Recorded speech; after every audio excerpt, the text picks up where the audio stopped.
उन्होंने कल डिस्कस की थी, that is hydrophobic and hydrophilic, solid liquid stationary phases जो है वो हाइड्रोफोबिक एंड हाइड्रोफिलिक नेचर की होती है, और वो इंटरेक्शन पर डिपेंड करता है। हमारी एनालिसिस जो डिटेक्टर है वो इंटरेक्शन के की मैकेनिज्म के बेसिस पर ही एनालाइज करती है, और वो इंटरेक्शन सॉल्युबिलिटी पर डिपेंडेंट हो सकते हैं, वो इंटरेक्शन आयरन एक्सचेंज प्रॉपर्टी पर डिपेंडेंट हो सकते हैं, और वो इंटरेक्शन एड्सॉर्प्शन पर तो डिपेंडेंट होते ही हैं।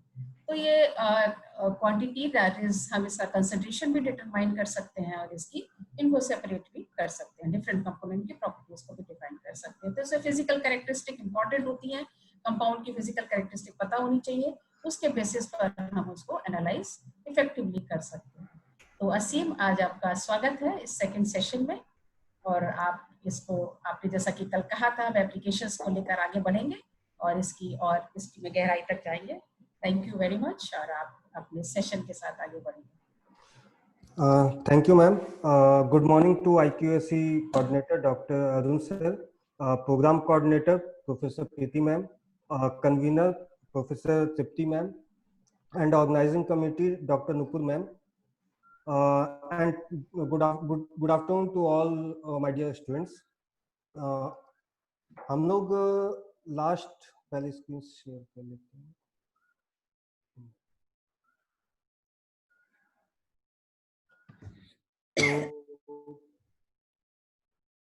तो हम लोग कल जैसा कि क्रोमेटोग्राफी के बारे में कल जितना कुछ पढ़ सकते थे, जितना कुछ समझ सकते थे, क्योंकि बेसिक क्रोमेटोग्राफी को समझना बहुत जरूरी था अगर एचपीएलसी के बारे में और डिटेल हम लोगों को पढ़ना है तो, या फिर उसके इंस्ट्रूमेंटेशन के बारे में जानना है तो। अब जो है, जब आप थोड़ा बेसिक्स जान चुके हैं क्रोमेटोग्राफी के बारे में, तो इसके बाद अगर जब हम एचपीएलसी के बारे में जानेंगे तो आपको काफी कुछ समझ में आने लगेगा और आसान भी लगेगा। खास करके जब हम इसका इम्पोर्टेंट पार्ट जो है, जब हम इस कॉलम के बारे में और मोबाइल फेज, स्टेशनरी फेज के बारे में बताएंगे कि एचपीएलसी में कौन सा मोबाइल फेज होता है, कहाँ होता है, स्टेशनरी फेज क्या होता है, और इसमें प्रेशर क्या होता है, कैसे होता है, किस किस टाइप्स के होते हैं, वो सारा कुछ डिटेल में हम लोग बात करेंगे। और कुछ जो है कल बच्चे कुछ क्वेश्चंस भी कर रहे थे, उनको भी हम लोग आज देखेंगे सेशन के एंड में, इंटरेक्टिव सेशन के दौरान। तो एचपीएलसी में जैसा आप यहाँ पे देख सकते हैं कि सबसे ऊपर जो है हम लोग सॉल्वेंट, ये जो बॉटल्स रखे होते हैं वो हमारा सॉल्वेंट होता है, मोबाइल फेस हमारा उसके अंदर ही होता है, हम उसके अंदर देते हैं। और ये जो है कनेक्टेड होता है सबसे ऊपर में, ये जो पार्ट देख रहे हैं ये होता है पंप कंपार्टमेंट। इसके अंदर पंप होता है और मोटर लगा होता है, जिससे कि एक स्पेसिफिक प्रेशर पे सॉल्वेंट या मोबाइल फेस को अपनी ओर नीचे की तरफ खींचता है वो, और फिर सारे जितने भी इंस्ट्रूमेंट्स के बाकी कंपोनेंट्स हैं उन सब में भी वो डिलीवर होता है। इसको हम थोड़ा सा और डिटेल में देखते हैं कि कैसे ये काम करता है, कैसे ये सारे जो जितने भी कंपोनेंट। सबसे पहली बात तो एक कंफ्यूजन में दूर करना चाहूंगा सबको कि एचपीएलसी कोई एक इंस्ट्रूमेंट नहीं है, ये कंपोजिशन ऑफ डिफरेंट इंस्ट्रूमेंट्स है। इसमें जो है एक कंपोनेंट होता है आपका मोटर कॉलम होता है, सॉरी मोटर कंपार्टमेंट होता है, एक होता है ये इसके नीचे जो है ये ऑटो सैंपलर है। ऑटो सैंपलर हालांकि ऑप्शनल है, कहीं पे होता है कहीं पे नहीं होता है, आप रख सकते हैं नहीं भी रख सकते। मैनुअल अगर नहीं रहता है तो फिर मैनुअल होता है। हम लोग मैनुअल इंजेक्टर और ऑटो सैंपलर दोनों का एग्जांपल्स बाद में देखेंगे। उसके नीचे जो होता है ये कॉलम कंपार्ट होता है, और जो मोबाइल फेज है वो साथ में रन करता है। सबसे नीचे में जो है वो यूवी विजुअल स्पेक्ट्रोफोटोमीटर की तरह एक डिटेक्टर लगा होता है। तो ये 3-4 टाइप के जो बेसिक हमारा होता है वो होता है पंप कंपार्टमेंट, कॉलम कंपार्टमेंट और डिटेक्टर। ये तीन जो है सबसे बेसिक कंपोनेंट है एचपीएलसी का। इन तीनों में से किसी एक के बगैर काम नहीं होगा। उसके अलावा जितने भी और भी कंपोनेंट्स अगर लगे होते हैं तो वो ऑप्शनल होते हैं। तो हम लोग एक फ्लो चार्ट देख लेते हैं कि किस ढंग से ये काम करता है। सबसे पहले जो है हम यहाँ पे देख सकते हैं कि मोबाइल फेज दो मोबाइल फेज है, ए और बी करके, वैसे 4 भी होता है, लेकिन मोस्टली जो है दो से काम चलता है। ए में जो है एक यूनिवर्सल होता है, ए में हमेशा ही HPLC ग्रेड वाटर होता है, और बी में आप कुछ भी रख सकते हैं, आप एस्टोनाइट्राइल, हेक्सेन, या फिर मेथनॉल, या फिर एसीटोन, जिस जिस तरह का काम है उस तरह का रख सकते हैं। ऐसा भी आप कर सकते हैं कि बी में जो है वो एस्टोनाइट्राइल आप रख सकते हैं, सी में मेथनॉल रख सकते हैं, डी में एसीटोन रख सकते हैं, अलग अलग। लेकिन आपको पता होना चाहिए कि किस बॉटल में क्या कौन सा सॉल्वेंट रखा हुआ है, और उसके अकॉर्डिंग आप कंप्यूटर से वो प्रोग्राम बताते हैं कंप्यूटर को कि कौन कौन से बॉटल से कितना अमाउंट में ये सॉल्वेंट को खींचना है, जो कि पंप का काम है वो खींचने का। ये यहाँ पे जो है पंप होता है, जो कि एक स्पेसिफिक प्रेशर से जिस भी आपने प्रोग्राम में दिया हुआ है, जिस जिस सॉल्वेंट को खींचने के लिए, वो अपनी ओर खींचता है।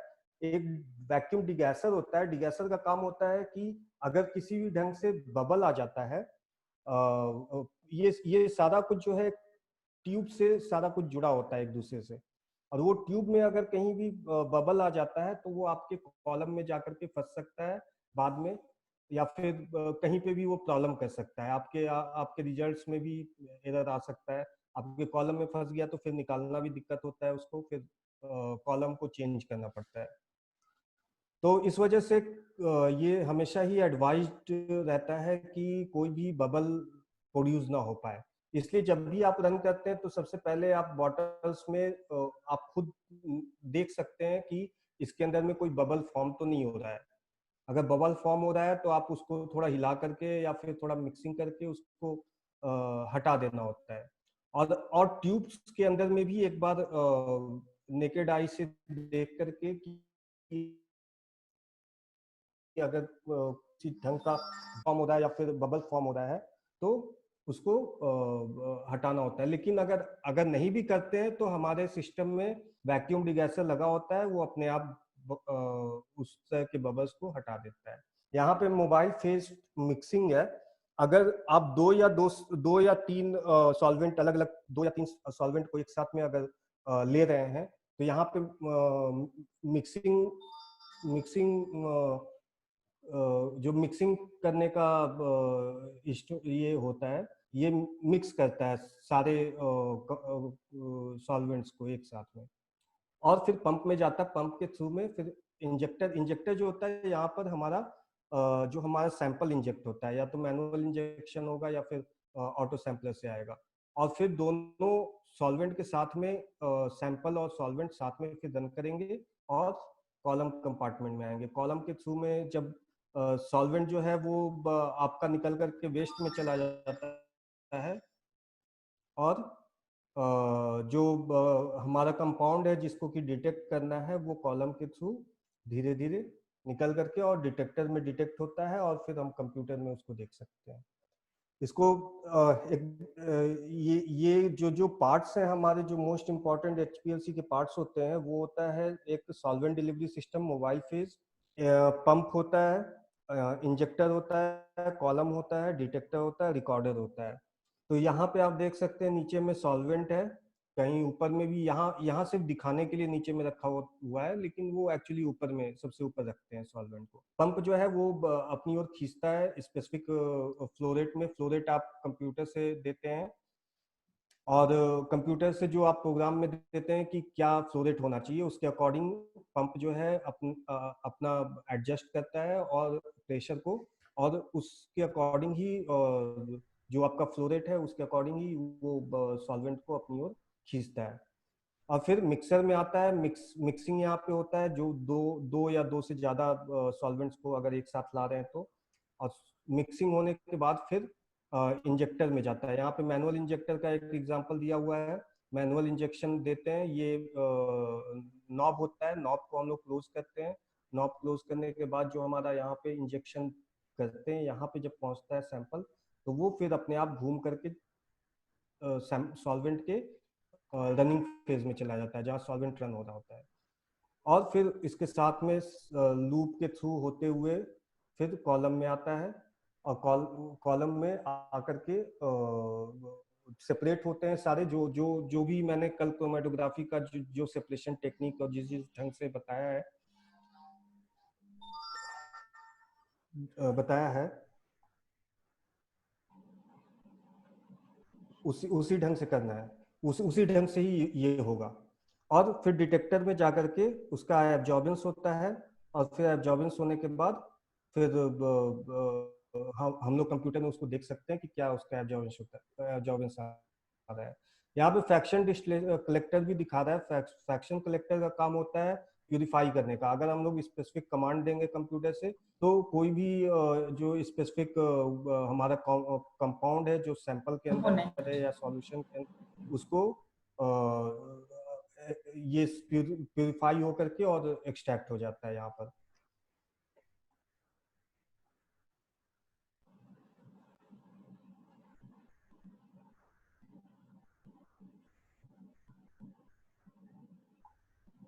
ठीक है, ये एक पूरा डायग्राम है जिसमें कि ये शो किया गया है जो जिस जिस टाइप के कंपोनेंट्स हैं और किस ढंग से ये आता है। एक्चुअली ये पाइपिंग सिस्टम भी दिखाया गया है कि किस ढंग से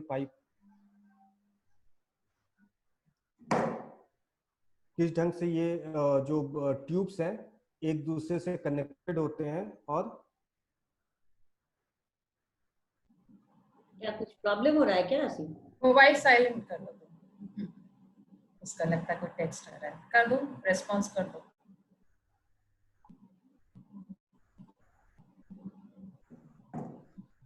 तो ये ए और बी जो है ब्लू ब्लू और रेड कलर में दिखाया गया है, जिसमें इसमें हमारा सैंपल ये सॉल्वेंट जो है वो निकल करके आता है। और नीचे में जो मोटर, यहाँ पे मोटर लगा होता है और पंप लगा होता है जो कि खींचता है अपनी ओर। इधर आने के बाद जो है ए और बी यहाँ पे मिक्सिंग होता है, और फिर सॉरी यहाँ पे मिक्सिंग होता है। ये सारे ब्लू ब्लू वाला और रेड, ये दोनों जो दिख रहा है ए और बी दोनों अलग अलग के लिए है। और ये दोनों हालांकि इसमें दो अलग अलग पंप को दिखाया गया है, लेकिन ये सिंगल पंप में भी ये जैसा कंपनी और उसके इंजीनियर्स डिजाइन करते हैं पंप को, उसके अनुसार भी हो सकता है, सिंगल पंप भी हो सकता है। ये हम लोग पंप के बारे में और डिटेल में आगे बात करेंगे किस किस टाइप के पंप होते हैं। तो यहाँ पे आकर के ये मिक्सिंग होता है। यहाँ पे मिक्स होने के बाद एक सिंगल ट्यूब के थ्रू होते हुए इंजेक्शन कॉलम में जाता है, इंजेक्शन कंपार्टमेंट में जाता है। इंजेक्शन कंपार्टमेंट में होने के बाद फिर सैंपल को के साथ में सॉल्वेंट जो है वो ये कॉलम में आता है। कॉलम में होते हुए फिर आने के बाद फिर डिटेक्टर में जाता है। यहाँ पे डिटेक्ट होने के बाद फिर वो या तो वेस्ट में चला जाता है या फ्रैक्शन कलेक्टर में चला जाता है, जैसा आप उसको कमांड देते हैं। अगर फ्रैक्शन कलेक्टर कलेक्ट करने के लिए आप कमांड नहीं देते हैं तो फिर वो वेस्ट में चला जाता है। आप ये जो ग्रे ट्यूबिंग देख रहे हैं, ये ग्रे ट्यूबिंग जितना भी है वो वेस्ट के लिए। ये शुरुआत में ही जो ग्रे ट्यूबिंग आपको दिख रहा है ये पर्जिंग के लिए। हम लोग पर्जिंग क्या होता है और कैसे करते हैं वो हम लोग थोड़ी देर बाद देखेंगे। और पर्जिंग क्यों जरूरी है, ये मेंटेनेंस के लिए एचपीएलसी का बहुत जरूरी होता है, क्योंकि जब पर्जिंग का मतलब होता है क्लीनिंग, और ट्यूब्स को क्लीन करना बहुत जरूरी होता है। यहाँ पे आपको ये ग्रे ट्यूब और येलो ट्यूब और ये ब्लू ट्यूब जो है अलग अलग ट्यूब्स दिखाया गया, लेकिन होता वो एक ही है। ये ए और बी का अलग अलग ट्यूब होता है, लेकिन एक ही ट्यूब होता है। ये ग्रे ट्यूब नहीं होता है। यहाँ पे सिर्फ दिखाने के लिए ये दिखाया गया है कि ये वेस्ट में जाता है पर्जिंग के दौरान में। पर्जिंग इसलिए करते हैं क्योंकि जो है जब भी हम सिस्टम स्टार्ट करते हैं तो पर्जिंग सबसे पहले करते हैं। पर्जिंग इसलिए करते हैं क्योंकि जब हम पिछला रन कर रहे थे कोई भी सॉल्वेंट को, इससे पहले जब भी हम लोग ऑन करते हैं उससे पहले भी वो इंस्ट्रूमेंट चल चुका होता है। तो मान लिया कि किसी ने एस्टोनाइट्राइल पे काम किया है या फिर मेथनॉल पे काम किया है, तो वो ट्यूब में पहले से रह जाता है। और वो मान लिया कि 24 घंटे बाद अगर हम चला रहे हैं या 5-6 घंटे बाद भी चला रहे हैं, तो ट्यूब में पहले से रहता है और उसको यूज करना ये प्रेफर्ड नहीं होता है। ये प्रेफर्ड होता है कि जो पहले से है उसको हटा दिया जाए और क्लीनिंग एक बार हो जाए पूरा सारे ट्यूब्स का। क्लीनिंग करना इसलिए भी जरूरी होता है क्योंकि जैसे खास करके एस्टोनाइट्राइल के केस में, एस्टोनाइट्राइल जो है वो काफी स्टिकी होता है और ट्यूब्स के वॉल में अंदर में स्टिक हो जाता है। अगर बहुत देर तक हम लोग उसको छोड़ देते हैं। तो इसलिए हर बार इंस्ट्रूमेंट स्टार्ट करने के बाद एक बार पर्जिंग करना जरूरी होता है। तो इसके बाद हम लोग एक वीडियो देखेंगे जिसमें कि ये बताया जाएगा कि कैसे पूरा फंक्शन करता है, किस ढंग से सॉल्वेंट जो है कैसे ऊपर से आता है और पंप में जाता है, फिर कॉलम में जाता है, कॉलम सॉरी इंजेक्टर के थ्रू होते हुए कॉलम में जाता है, फिर डिटेक्टर में जाता है।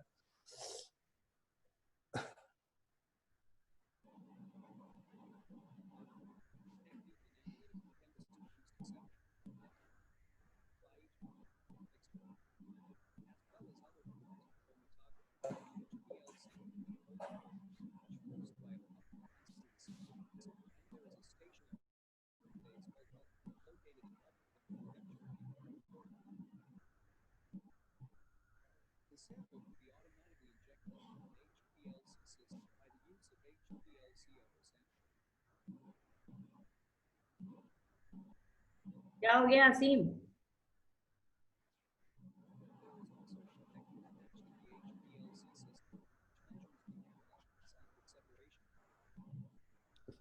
अच्छा, शायद ये वीडियो चलाना है। अच्छा। हाँ हाँ मैम, वीडियो चल रहा है मैम।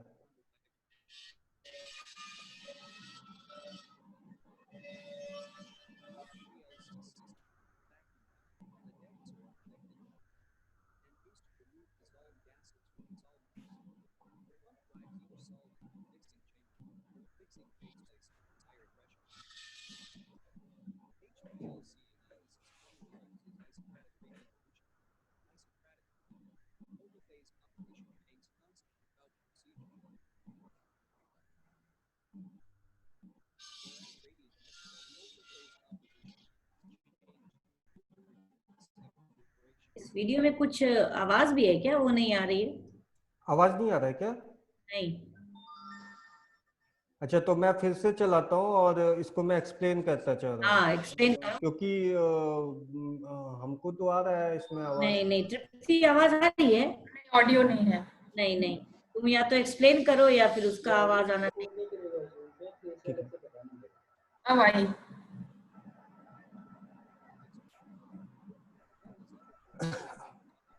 ये आप लोग देख सकते हैं कि यहाँ पे सबसे ऊपर में मोबाइल फेज और पंप होता है। ठीक है, मोबाइल फेज ऊपर में सबसे ऊपर में रखा होता है और ये ट्यूब के साथ में पंप के साथ में ये ट्यूब जुड़ा होता है। मोबाइल फेज और पंप कनेक्टेड होता है। एक्चुअली सारे कंपोनेंट एक दूसरे से एक ही ट्यूब से कनेक्टेड होते हैं, लेकिन यहाँ पे से दो ट्यूब निकलते हैं, ए और बी, या फिर चार अगर होंगे तो चारों का अलग ट्यूब होगा। यहाँ पंप के बाद जो है एक मिक्सर होता है जिसमें मिक्स होने के बाद सिंगल ट्यूब हो जाता है। फिर वो सिंगल ट्यूब जो है सब जगह जाता है, सारे कंपार्टमेंट में जाता है। वो हम लोग आगे देखेंगे कहाँ कहाँ जाता है।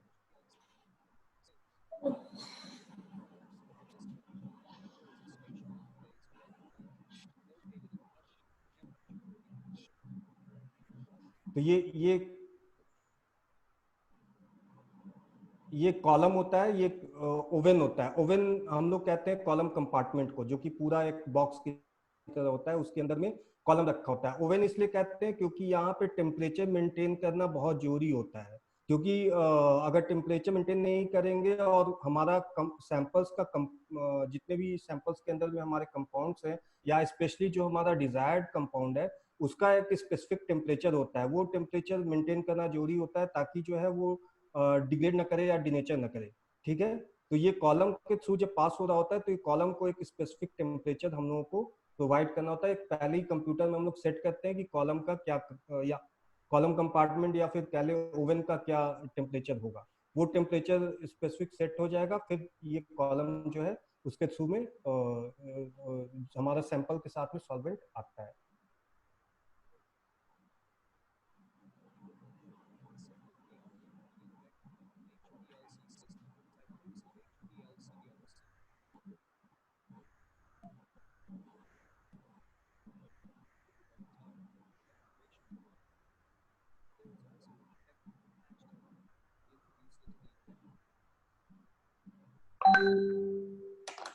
यहाँ पे आप देख सकते हैं सैंपल को ऑटो सैंपलर या मैनुअल इंजेक्शन से दोनों तरह से दे सकते हैं। यहाँ पे ऑटो सैंपलर का एग्जांपल दिया जा रहा है।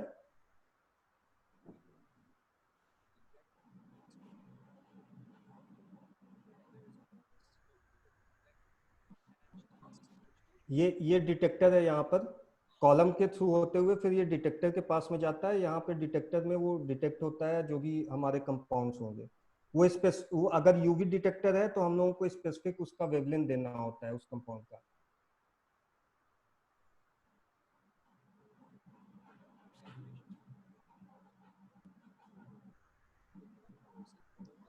ये पंप का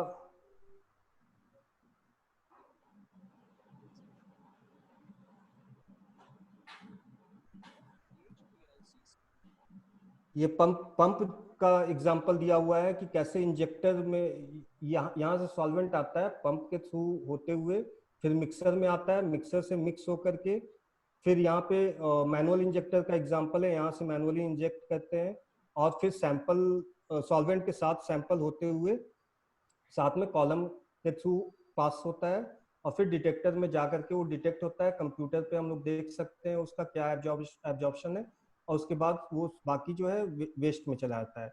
अगर फ्रैक्शन डिस्टिलेटर में लगा हुआ है और हम लोग यहाँ से कमांड देते हैं अगर कि फ्रैक्शन कलेक्टर में उसको जाना है तो वो कलेक्ट हो जाता है स्पेसिफिक कंपाउंड जिसको कि हमें कलेक्ट करना है या प्यूरिफाई करना है।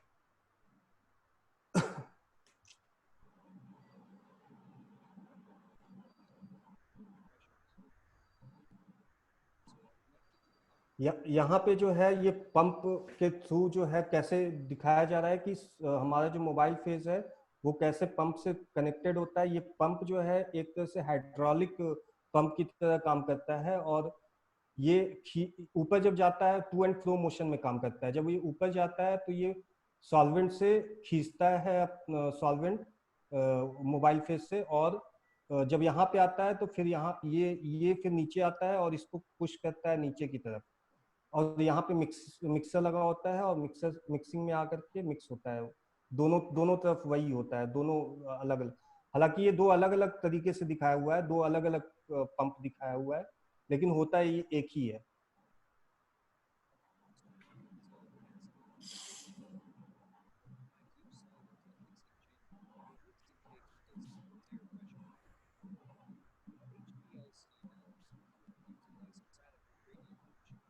आइसोक्रेटिक और ग्रेडियंट इल्यूजन के बारे में मैंने कल बताया था। आइसोक्रेटिक जो होता है वो स्पेसिफिक कंपोजिशन मान लिया कि ए को जो है हम ए को 70% देते हैं और बी को 30% देते हैं तो 70% ए से आएगा और 30% बी से आएगा और ये कांस्टेंट रहेगा। अगर आधे घंटे के लिए सैंपल रन हो रहा है तो वो कांस्टेंट रहता है, वो बदलता नहीं है। और ग्रेडियंट फेज में जो है हर थोड़ी देर के बाद हम लोग बदल सकते हैं, वो प्रोग्राम सेट करते हैं हम लोग कंप्यूटर पे कि कितनी देर जो है 70% होगा ए और 30% बी होगा, कितनी देर जो है 90% होगा ए और 10% बी होगा। इसके अकॉर्डिंग जो है हम लोग उसको बदल सकते हैं। ग्रेडियंट फेज में थोड़ा सा लिबर्टी होता है उसको चेंज करने का, उसके कंपोजिशन को हर थोड़ी देर पे, हर कुछ टाइम के ऊपर में। तो ग्रेडियंट फेज का अपना कुछ बेनिफिट है करने का और आइसोक्रेटिक जो है वो ठीक है लर्निंग के लिए करते हैं, लेकिन जो रिसर्च करने के लिए करते हैं वो ग्रेडियंट फेज का यूज करते हैं। वो ऐसा क्यों करते हैं वो मैं बाद में समझाऊंगा उसको।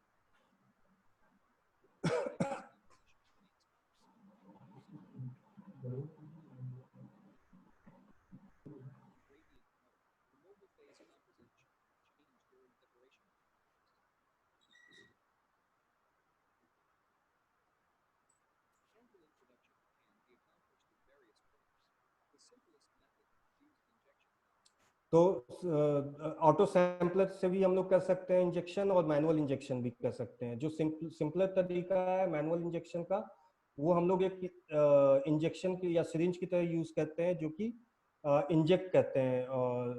जो मैनुअल इंजेक्टर का एक बना होता है वो बाद में एक और वीडियो है जिसमें मैं दिखाऊंगा कि वो कैसा होता है।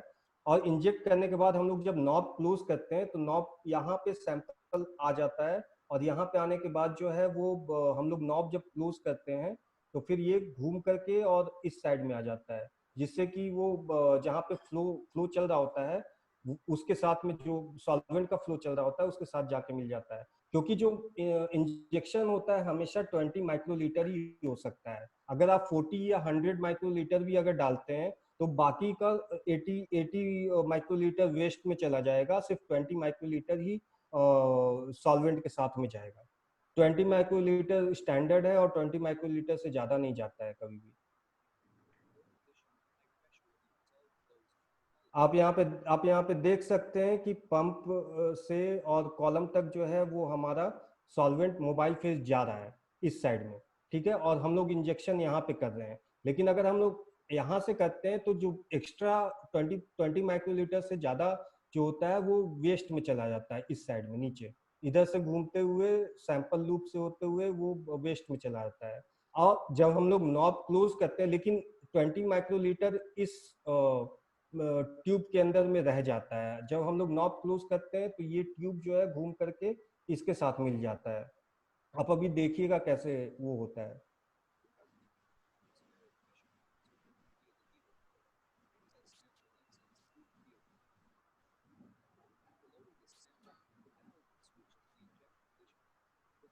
आप देखे कि जैसे ही हमने नॉब क्लोज किया तो ये घूम गया पूरा, जो वेस्ट में जा रहा था फिर हमारा इसके साथ में आकर के मिल गया।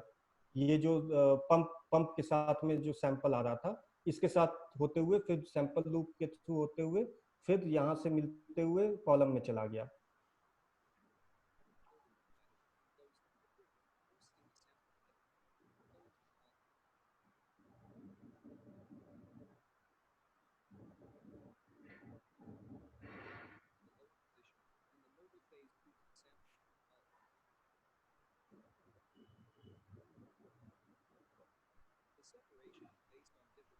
ये हमारा कॉलम है और कॉलम के अंदर में हमारा कुछ स्पेसिफिक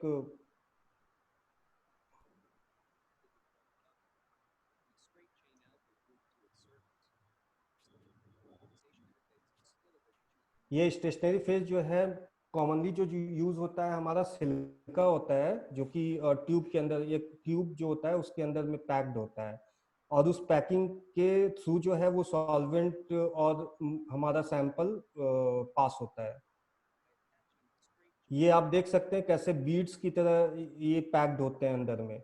सिल्का जेल का जितना भी मटेरियल होता है वो एक दूसरे से पैक्ड होते हैं और कुछ जो बीच में स्पेसेस होते हैं उसके थ्रू होते हुए ये सैंपल्स और सॉल्वेंट पास होता है। ये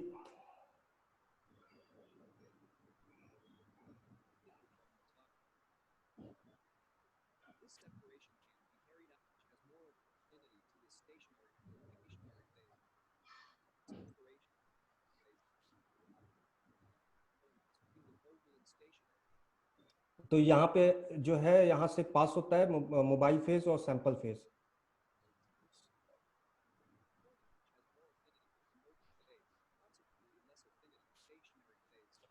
आप यहाँ पे देख सकते हैं कि जिसका अफिनिटी ज्यादा होता है वो थोड़ा स्लो हो जाता है और जिसका अफिनिटी कम होता है वो ज्यादा तेजी से आगे बढ़ता है। ये अफिनिटी जो है आपका हाइड्रोफोबिसिटी और हाइड्रोफिलिसिटी के ऊपर डिपेंड करता है। अगर आपका स्टेशनरी फेज हाइड्रोफोबिक है और आपका सैंपल जो है वो भी हाइड्रोफोबिक है तो वो थोड़ा डिले हो जाएगा, वो अटैच हो जाएगा या फिर एडजॉर्ब हो जाएगा और स्लो डाउन हो जाएगा। और अगर हाइड्रोफिलिक है आपका कंपाउंड तो ये इसका अफिनिटी कम होता है इसलिए तेजी से आगे निकल जाता है।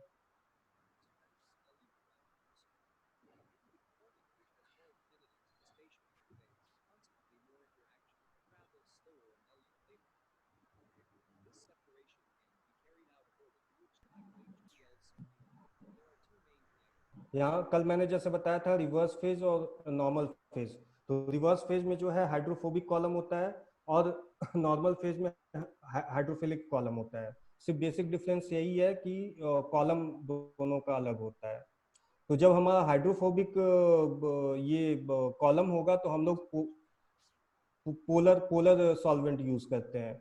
और जब हमारा नॉर्मल फेज में अगर हमारा कॉलम जो है वो पोलर होता है तो हम लोग नॉन पोलर सॉल्वेंट यूज करते हैं।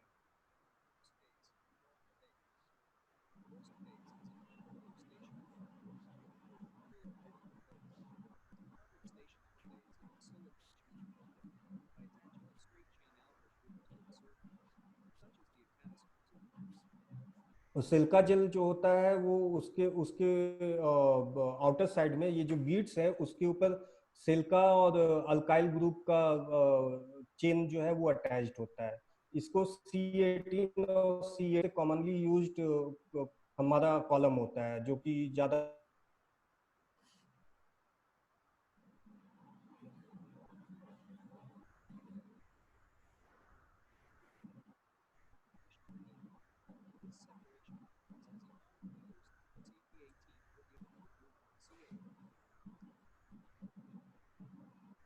C8 और C18 जो है वो डिफाइन करता है कि अल्काइल ग्रुप का चेन कितना लंबा है, कार्बन कितना ज्यादा, मतलब अगर एक number of carbon atoms. Number of carbon atoms है।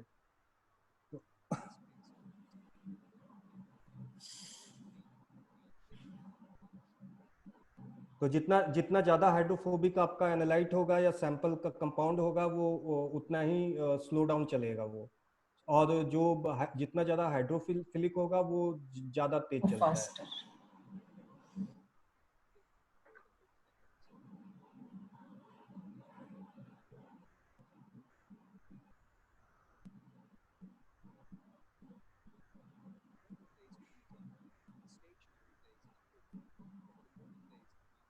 ये नॉर्मल फेज का बता रहा है कि जो हमारा कॉलम है वो पोलर पोलर होता है, और जो हमारा मोबाइल फेज यूज करते हैं वो थोड़ा नॉन पोलर होता है।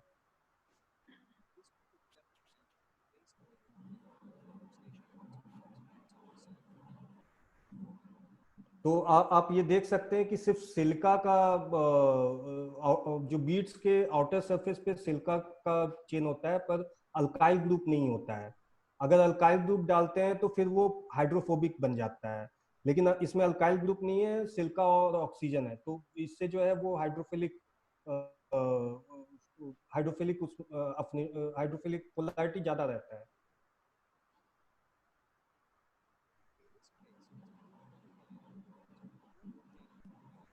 और इसमें जो है उल्टा होता है, जो जो ज्यादा जो हाइड्रोफोबिक ज्यादा होगा वो ज्यादा तेज मूव करेगा, और जो हाइड्रोफिलिक होगा वो थोड़ा स्लो मूव करेगा। When the adsorption stationary phase is hydrophobic, hydrophilic. Hydrophilic है, हाँ Philic. हाँ।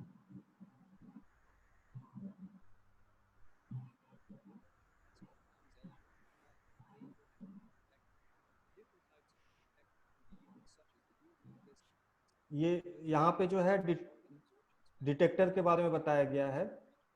यूवी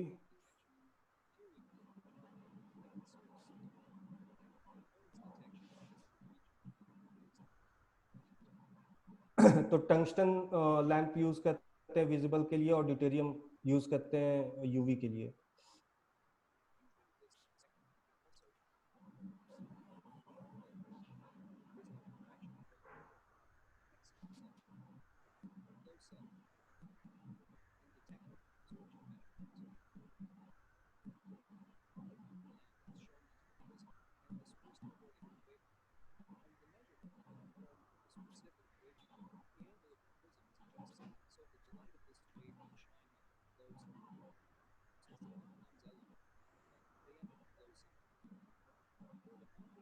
यहाँ पे आप देख सकते हैं कैसे कंपाउंड्स जो है एंटर कर रहा है, ठीक है, और जैसे ये एंटर करके एग्जिट करेगा, उस बीच में इसके लाइट के अनुसार जो है उसका डिटेक्शन होगा, उसका एब्जॉर्प्शन कितना हो रहा है उसके बेसिस पे।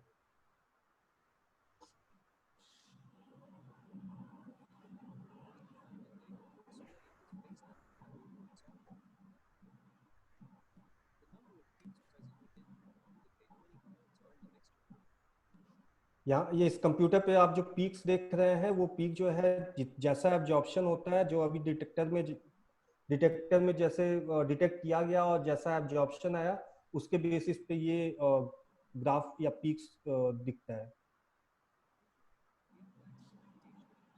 तो जो हमारा एक्स एक्सिस होता है वो रिटेंशन टाइम बताता है कि किस रिटेंशन टाइम, अगर हम लोग आधे घंटे के लिए पूरा सैंपल को चला रहे हैं तो कितने मिनट पे जो है हमारा एक कंपाउंड डिटेक्ट हुआ, दूसरा कंपाउंड कितने मिनट पे डिटेक्ट हुआ, और तीसरा कंपाउंड कितने मिनट पे डिटेक्ट हुआ, और उसका एब्जॉर्बेंस कितना रहा।